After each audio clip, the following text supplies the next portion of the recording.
નમસ્કાર, જય શ્રી કૃષ્ણ. હું છું હેમંત પરમાર.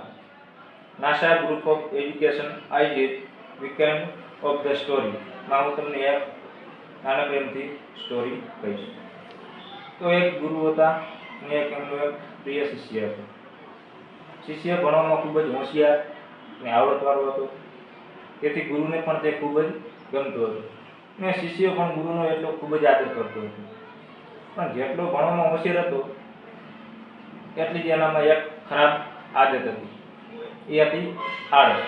એ વાતે વાતે આળસ કરતો. ગુરુજી કોઈ પણ કામ એને કહે તો કે આ હું ગુરુજી કરી નાખીશ એમ કરી અને કરતો નહીં, કે પછી કરી નાખીશ, થઈ જશે, જોયું જશે, આવું બધું કહેતો. તેથી તેના ગુરુજીને એના ભવિષ્ય વિશે ચિંતા થવા લાગી કે આટલું બધું ખૂબ ભણવામાં હોશિયાર અને એનામાં એક ખરાબ આવડત છે કે એની આળસ, એને મારે દૂર કરવી જોઈએ. એટલે ગુરુજીએ એક એને યોજના સૂચી કે એક યોજનાથી એની આ આવડત આખી દૂર કરી નાખું.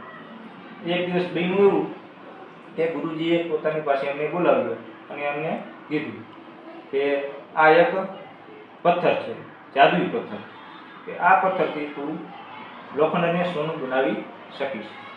હવે મારે 2 દિવસ બહાર જવાનું છે, તો આ 2 દિવસ આ પથ્થરને તું સાચવજે, હું આવીને અને તરત પથ્થર પાછો લઈ લઈશ. આવું ગુરુજી કહીએ અને ગુરુજી 2 દિવસ બહાર ચાલી જાય છે અને શિષ્ય પાસે એ જાદુઈ પથ્થર આવી જાય છે.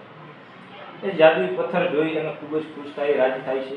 એવું વિચારે છે કે હું આ પથ્થરથી લોખંડનું સોનું બનાવી નાખીશ. એટલે એ આખો દિવસ સોનાના વિચારમાં આખો દિવસ એ પસાર કરી નાખે છે, સોના વિશે જ વિચારે છે. એમ કરીને આખો એક દિવસ પૂરો થઈ જાય છે. ત્યારબાદ બીજો દિવસનો સૂરજ ઉગે કે સવારમાં એ સોના વિશે જ વિચારતો હોય, આખો દિવસ એ લોખંડ વિશે વિચારે, સોના વિશે વિચારે. ત્યારબાદ આમ કરતાં કરતાં સાંજ પડી જાય છે અને સાંજ પડી એને યાદ આવે છે કે મારે તો લોઢું લેવા બજારમાં જવું જોશે.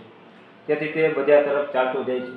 ત્યાં બને છે એવું કે એમના ગુરુજી તેમને સામે મળે છે. એટલે ગુરુજીએ તરત કીધું કે ઓલો મેં તને જે પથ્થર આપ્યો હતો, જાદુઈ પથ્થર, એ પથ્થર મને પાછો આપી દે.